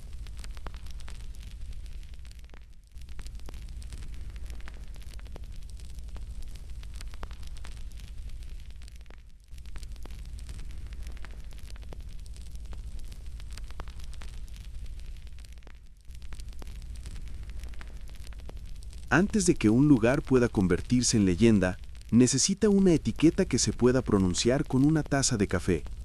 Durante años, las desapariciones en el Atlántico Occidental fueron justo eso, incidentes dispares con fechas y coordenadas. A principios de la década de 1950, varios escritores comenzaron a unir los hilos y a darle al público la sensación de que estos eventos compartían una dirección. El nombre que se quedó llegó un poco más tarde, pero el escenario fue preparado por redacciones ruidosas, revistas pulp y lectores recién cautivados por los misterios que se encontraban justo frente a su costa. En septiembre de 1950, un reportero de Miami llamado E.B.W. Jones escribió una nota breve que hizo algo simple pero poderoso. Enumeró varios barcos y aviones perdidos cerca de Florida y las Bahamas y preguntó si había un patrón. Mencionó los bombarderos de la Marina perdidos en 1945, el Gran Carbonero de 1918 y las recientes pérdidas civiles. Su tono no era de histeria. Sonaba como un hombre que había notado que varios cabos sueltos parecían vivir en el mismo vecindario. 2 años después, la revista Fate adoptó una postura más firme. En 1952, publicó un artículo del escritor George X. Sand que esbozó un triángulo suelto con Miami en una esquina, Bermudas en otra y Puerto Rico en la tercera. Dentro de estas líneas colocó varias desapariciones y se permitió preguntarse en voz alta si las explicaciones ordinarias eran suficientes. El tono era especulativo, lo que encajaba con la revista, y el efecto fue memorable. Aquí había una forma limpia en un mapa que reunió un conjunto de historias desordenadas y las hizo sentir como un único misterio. A principios de los años 60 se añadió combustible desde otra dirección. En diciembre de 1962, la revista American Legion publicó un ensayo dramático sobre la pérdida del vuelo 19. El autor tomó el texto seco de las comunicaciones por radio y lo convirtió en una narrativa de hombres que luchaban contra la confusión sobre un mar vacío. Utilizó el diálogo de tal manera que los controladores sonaban como personajes en una obra de teatro. Para muchos civiles, esta fue la primera vez que los Avengers desaparecidos se sintieron como personas que podían imaginar. El nombre que todo mundo recuerda llegó en febrero de 1964 en las páginas de la revista Argosy. Vincent Gaddis escribió un artículo titulado El Triángulo de las Bermudas Mortífero, y con ese titular le dio un nombre a la cosa. Hizo más que acuñar una frase, recopiló casos de archivos navales y periódicos antiguos, trazó la ahora familiar forma de 3 puntos desde Florida hasta Bermudas y Puerto Rico y afirmó directamente que algo extraño residía ahí. Tenía talento para el tono. Contrastó los hechos con el ritmo de un narrador. Hizo que el mapa pareciera siniestro sin gritarlo. La frase «El Triángulo de las Bermudas» se pegó como una buena marca. Sonaba marinero, preciso y ligeramente ominoso. Gaddis siguió un año después con un libro que colocó el triángulo en un gabinete de curiosidades marítimas. Señaló el Cyclops y el vuelo 19, trazó mapas con bordes rectos y desafió a los lectores a imaginar embarcaciones que llegaban a esos bordes y no podían cruzarlos. A finales de la década, otros escritores se habían subido al carro. John Wallace Spencer publicó un libro dedicado únicamente al tema e hizo del triángulo una estrella en lugar de un capítulo. Esto funcionó porque la cultura en general estaba preparada. Finales de los 50 y principios de los 60 era la era de los platillos fladores y las luces en el cielo. Un público que había crecido con noticias de guerra ahora buscaba maravillas. Un triángulo de agua donde barcos robustos y aviones modernos desaparecían sin respuestas limpias y ordenadas satisfacía ese apetito. ¿Podías imaginar causas exóticas? ¿O podías imaginar que el mar era simplemente implacable? De cualquier manera, las historias eran difíciles de dejar de lado. Hubo voces sobrias, pero se movían más lento. La Guardia Costera en Miami mantuvo una plantilla de carta para los lectores curiosos que explicaba las corrientes, las tormentas y las estadísticas. Lloyd's de Londres señaló que las tasas de seguro para los barcos no cambiaban a ambos lados de la línea imaginaria. Varios escritores de revistas desafiaron las afirmaciones fantasmales y recordaron a los lectores que las vías marítimas concurridas siempre producen una cantidad constante de accidentes que se ven como una acumulación cuando trazan un pequeño marco alrededor. Estas advertencias no tenían el pegamento de un nuevo nombre. Lo que hizo que el nacimiento de la etiqueta fuera tan efectivo fue su simplicidad. No intentó nombrar una fuerza ni resolver un acertijo. Dio un límite, un conjunto de casos y una pregunta. Eso fue suficiente. Una vez que la frase entró en el idioma, funcionó como un magneto para viejos recortes y cuentos familiares. La gente comenzó a recordar al primo que estaba en un cargamento perdido sur de Bahamas o al piloto que dijo que su brújula se había desviado una vez cerca de Bimini. Y esos recuerdos se acumularon bajo el nuevo nombre. La década de 1970 convertiría la frase ordenada en un éxito de ventas mundial y un estándar televisivo. En 1974, Charles Berlitz publicó un libro con un título simple y una promesa dramática: El Triángulo de las Bermudas. Recopiló viejas pérdidas navales y recientes desapariciones de aviación. Las cosió con transiciones vívidas y planteó posibilidades que iban desde acertijos magnéticos hasta visitantes de otro lugar. Se leía fácilmente, sonaba autoritario y vendió millones. Berlitz escribió con un tono que arrastraba al lector. Citaba entradas de diarios de bordo, fragmentos de radio y luego se detenía para preguntar: ¿y sí? No pretendía tener pruebas, sugerían un estado de ánimo. Otros autores vieron el mercado y se apresuraron. Richard Wenner lanzó El Triángulo del Diablo y lo siguió con un documental. Ivan Sanderson promovió la idea de que la Tierra tenía unas 12 zonas problemáticas a las que llamó vórtices viles. Cada libro repitió las historias más fuertes y agregó algunas más. Los artículos de los periódicos las hicieron eco. Hollywood se unió con absoluta seriedad. Una película para televisión llamada Beyond the Bermuda Triangle se emitió a mediados de la década. La película Airport 77 envió un jumbo jet al mar cerca de Bermudas. Nada de esto probó nada, pero todo era pegadizo. Lo más interesante de la historia del Triángulo no es el mar. Somos nosotros. No tenían que verlos todos. Bastaba con ver al menos uno para que miraran por la ventana la próxima vez que su vuelo cruzara el agua abierta. La manía llegó a las salas de estar y por caminos más tranquilos. Leonard Nimoy presentó un episodio En busca de, que exploró el Triángulo con una seriedad sombría. Se paró frente a un mapa e hizo preguntas tranquilas con música ominosa de fondo. En las recreaciones, las tripulaciones de cabina entrecerraban los ojos ante las brújulas y los pescadores señalaban las olas. Los hechos se mezclaron con sugerencias, pero el resultado fue efectivo. Los maestros informaron que los estudiantes preguntaban si las brújulas realmente fallaban allí y si los barcos podían ser tragados enteros sin dejar rastro. Las enciclopedias, que nunca habían prestado atención al triángulo, de repente publicaron artículos cortos con frases cautelosas. Siguieron juguetes y juegos. Milton Bradley vendió un juego de mesa donde una nube de tormenta de plástico recorría el mar y tragaba pequeños cargueros. Una lección clara sobre las corrientes entregada con alegre malevolencia. Los libros de acertijos imprimían laberintos en forma de triángulo con pequeños barcos atrapados dentro. Las imágenes eran inexactas en los detalles, pero fieles en espíritu. Sugerían un laizanaje con carácter, y la gente recuerda los laizanajes con carácter. Vale la pena recordar cuán amplia se volvió la audiencia. El triángulo era ahora un tema que las abuelas y los adolescentes podían discutir en la mesa de la cocina. El efecto fue acumulativo. Cuanto más a menudo se encontraba uno con el triángulo, más fijo se sentía. A finales de la década, los operadores turísticos en Bermúdez vendían cruceros del Triángulo y camisetas, y en las librerías, el libro de Berlitz se encontraba en una estantería que nunca acumulaba polvo. Hubo objeciones, mayormente en letra pequeña.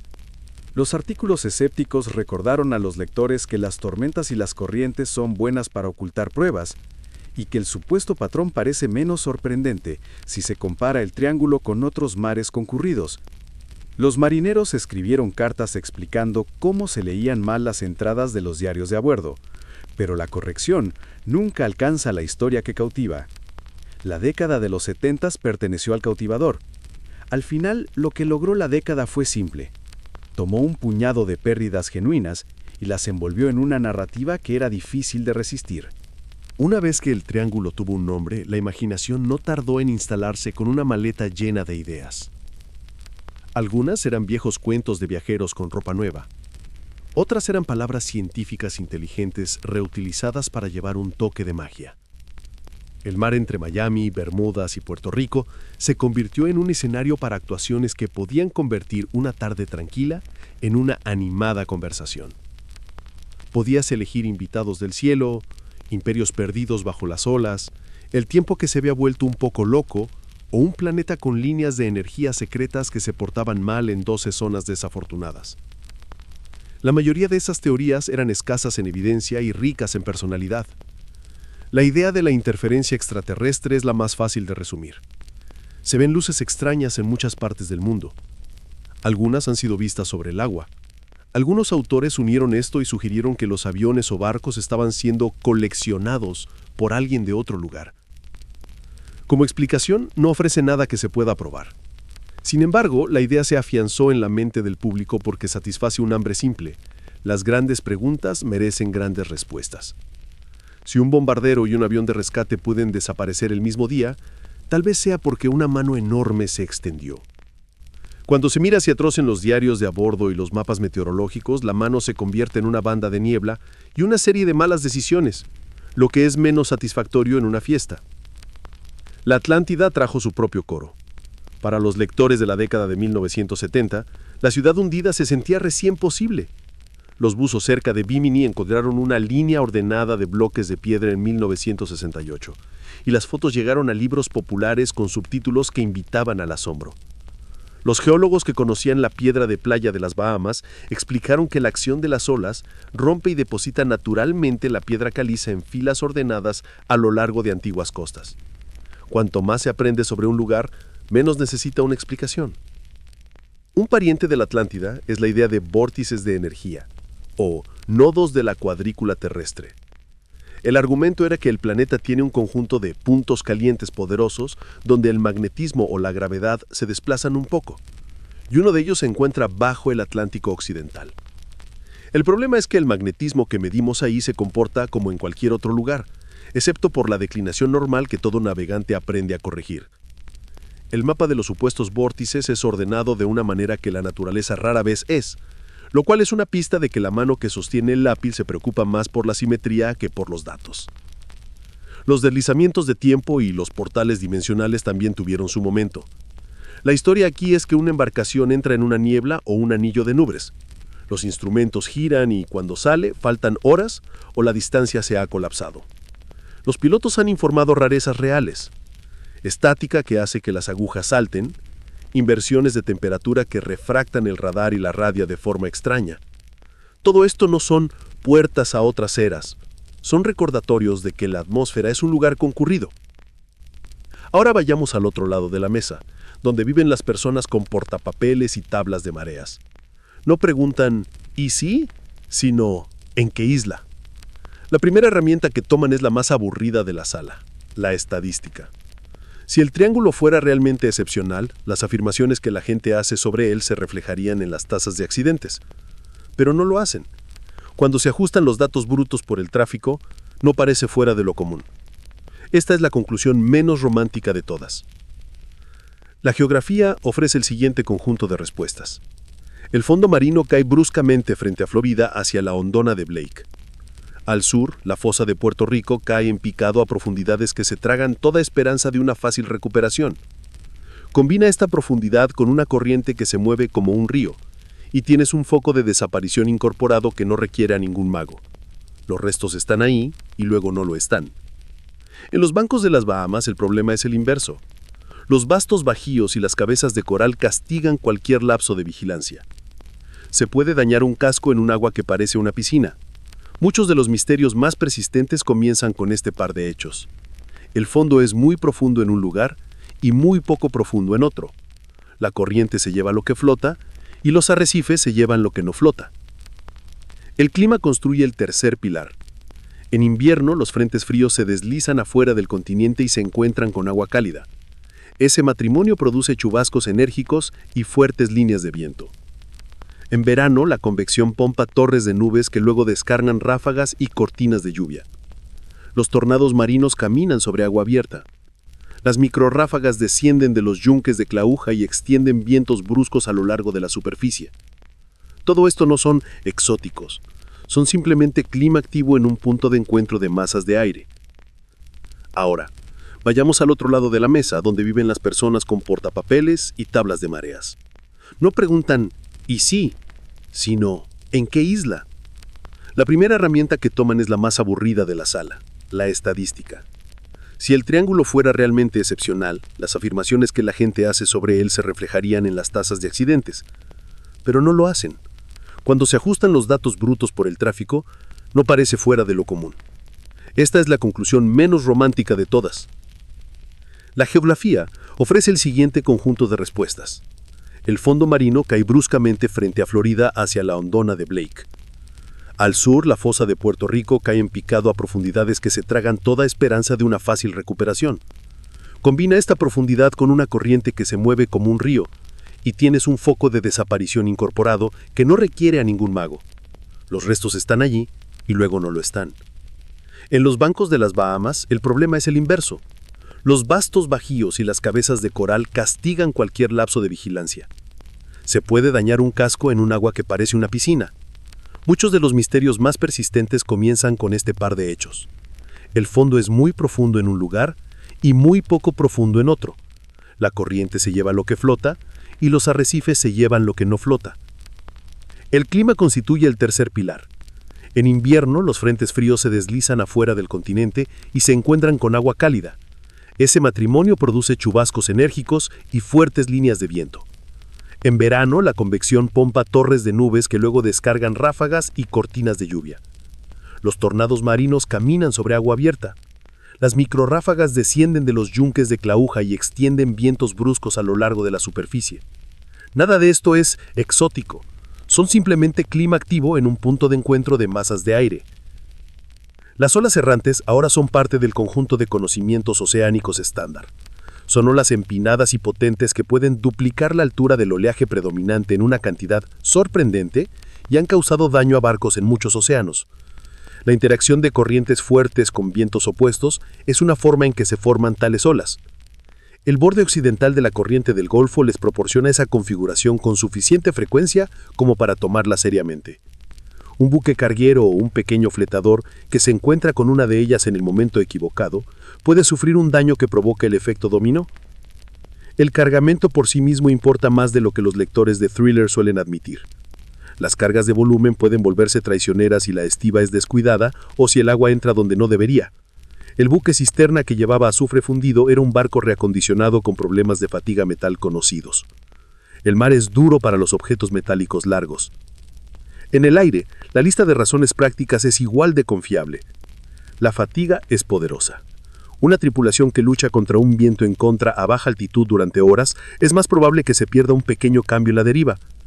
Las radios tempranas eran temperamentales y las primeras ayudas a la navegación requerían paciencia en la interpretación. Una señal débil en el borde de la cobertura podía ser mal leída, y un cambio de frecuencia en el momento equivocado podía dejar a dos partes llamándose entre sí. Por la noche, sobre el agua, el mundo exterior puede perder toda textura. Los pilotos lo llaman el agujero negro. Sin un escaneo disciplinado de instrumentos, un descenso puede comenzar sin ser detectado y terminar la disputa antes de que un controlador pueda guiar un haz. Los casos en que las últimas palabras reportan la posición cerca de la Tierra y luego se quedan en silencio son exactamente los que cabría esperar de un plan de vuelo que se ha deshilado al final. Si lees los archivos detrás de los titulares, obtienes una lección consistente. La región está concurrida, el clima es activo, el fondo es profundo, la corriente es fuerte, los instrumentos fueron alguna vez imperfectos, las personas a veces cometían errores. Cuando todas estas verdades coinciden en la hora equivocada, puedes obtener un archivo vacío y un titular que dice «desaparecido sin dejar rastro». La vieja historia de las brújulas merece un párrafo propio porque ha confundido a los lectores durante generaciones. Una brújula magnética apunta al norte magnético, que no es el norte verdadero, y esa diferencia se llama declinación. La línea donde esa diferencia es cero se llama línea agónica. Vaga. Cuando pasa a través de una región, se puede sostener la brújula y el mapa y sentir una agradable concordancia. Cuando no, se debe aplicar una corrección, algo que los navegantes han hecho durante siglos. En los días en que la línea agónica se encontraba cerca de Florida, un piloto o marinero descuidado podía sentir una confirmación cuando debería haber tenido cuidado. En los días en que no, una tripulación fatigada que olvidaba aplicar la corrección llevaba un pequeño error durante horas hasta que la costa no estaba donde se suponía que debía estar. No hay locura en la aguja, solo hay una regla paciente sobre el magnetismo y nuestro hábito muy humano de saltarse pasos cuando el cielo está ocupado. Algunas ideas modernas son más intrigantes que sus contrapartes de las estanterías. Los hidratos de metano sí existen en algunos depósitos a lo largo de los márgenes continentales. Cuando se alteran, pueden liberar burbujas que disminuyen la densidad del agua y hacen que un casco pierda flotabilidad. El trabajo de laboratorio muestra que el efecto es real. La evidencia en el sitio que vincula una pérdida específica en el Atlántico Occidental con una liberación de gas medida es escasa. Permanece en un archivo marcado como posible, pero no probado. Por el contrario, nuestra capacidad para encontrar restos ha cambiado por completo la conversación. Los sonares de barrido lateral, los mapeos multi-haz y los pequeños robots han corrido el telón en tramos del fondo marino que habían estado limpios durante generaciones. Los naufragios utilizados como ejemplos en los primeros libros del Triángulo han sido identificados en lugares comunes y atribuidos a causas comunes. La herramienta más convincente sigue siendo el libro de contabilidad. Las agencias que recopilan datos no ven un cuadrado mortal en un mapa, ven un corredor concurrido con clima. Cuando alguien reclama un peligro especial, los expertos preguntan cuántas embarcaciones y aviones pasaron sin incidentes. La respuesta es millones. Preguntan cuántos casos de alto perfil ocurrieron con claras advertencias que no llegaron a la tercera edición de un libro de bolsillo. La respuesta es muchos. Preguntan si la línea del triángulo se dibujó primero y luego se colocaron los puntos dentro. La respuesta es que la línea fue muy a menudo el último añadido. La psicología une este paquete. A los humanos les gustan los patrones. También recordamos una pérdida sorprendente y olvidamos un rescate mundano. El sesgo de sobreviviente empuja los casos resueltos fuera del libro de misterios y deja atrás a aquellos que no tienen restos ni voz. El sesgo de confirmación hace que una sala de noticias vigile una región que ya tiene un nombre y una audiencia ansiosa. La amplificación por repetición hace que las afirmaciones débiles suenen autorizadas después de la quinta narración. Nada de esto es siniestro, es cómo la mente humana lidia con un mundo ruidoso. La historia del Triángulo es menos sobre un trozo de agua y más sobre cómo ordenamos y apreciamos la incertidumbre. Las fuerzas reales en juego en el Atlántico Occidental tienen poder y belleza. La corriente del Golfo mueve el calor a través del hemisferio. Los huracanes giran de las nubes y escriben su espiral en el mar. Los bancos de coral cultivan ciudades a partir de piedra viva. Los marineros miran el color del agua y leen 100 signos silenciosos. Los pilotos aprenden el olor del aire denso de verano.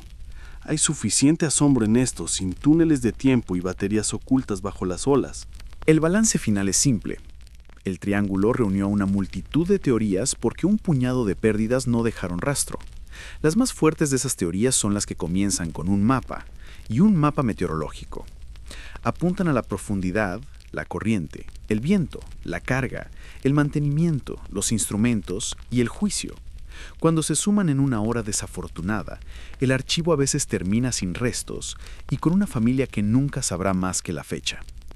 Esto es trágico, no es sobrenatural. Cuanto mejores seamos en el seguimiento, la señalización y la búsqueda, más pequeña se vuelve la incógnita. Lo que queda es una historia convincente sobre cómo nos enfrentamos a un mar difícil y cómo nos explicamos a nosotros mismos cuando el mar gana. El Triángulo de las Bermudas se convirtió en un nombre familiar no por accidente.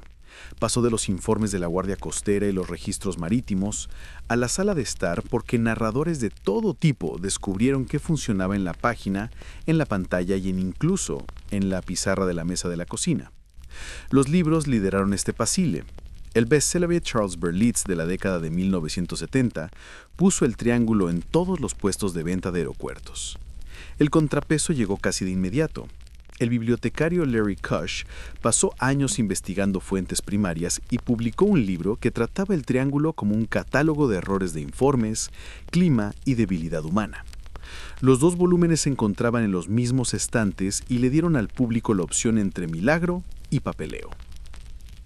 La televisión multiplicó su alcance. Los documentales vistieron el triángulo con música melancólica.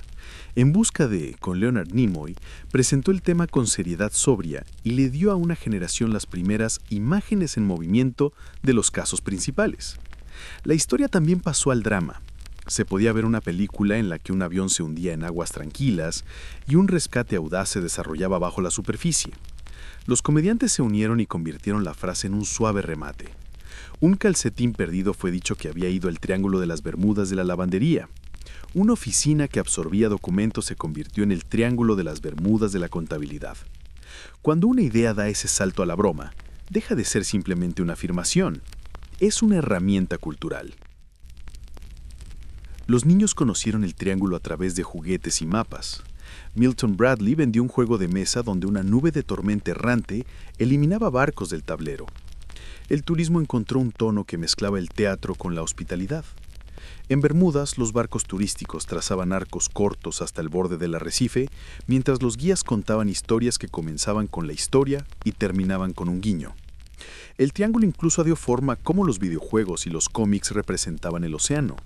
Los juegos de aventuras lo marcaron en sus mapas como una zona donde las radios fallan y las misiones salen mal. Pongan un triángulo rojo en el agua azul y tendrán un giro argumental listo. Con los años, la historia se ha convertido en un ritmo constante de afirmaciones y respuestas. La Guardia Costera y NOAA han publicado notas accesibles que responden a las preguntas más comunes. Explicaron la corriente del Golfo y la fuerte caída de la plataforma continental. Señalaron los largos registros que no muestran una tasa de pérdida más alta que otros mares concurridos. El cambio más interesante es cómo el triángulo ha pasado a las aulas como un ejemplo de cómo crecen los mitos. Los profesores que enseñan estudios de medios lo usan para mostrar cómo una etiqueta puede agrupar eventos y dispares y hacer que parezcan un patrón. En clases de ciencias sirve como un ejercicio de lectura de fuentes primarias. En psicología, ancla las discusiones sobre el sesgo de confirmación. La misma forma que una vez inspiró conversaciones sobre extraterrestres, ahora enseña a los estudiantes cómo argumentar a partir de pruebas. Es una evolución extraña y alegre. A lo largo de todo esto, el lugar en sí no ha cambiado. Los barcos siguen saliendo y llegando. Los aviones pasan a intervalos regulares. Cuando ocurre una pérdida moderna dentro de las viejas líneas, la historia vuelve brevemente a la portada. Usualmente se resuelve con una causa que se ajusta a lo normal de las cosas en el mar o el cielo. La leyenda respira un poco y se sienta de nuevo. En el final, el Triángulo de las Bermudas es menos que un misterio, un recordatorio. Las corrientes corren, el clima cambia y la gente sigue zarpando porque el trabajo, la esperanza y la curiosidad las envían. Algunos nunca regresan y el mar guarda su silencio mientras que los buscadores siguen buscando y el resto de nosotros seguimos contando la historia. Quizá ese sea el misterio perdurable, no una fuerza secreta, sino como una esquina concurrida del océano se convirtió en una historia que no podemos dejar de compartir.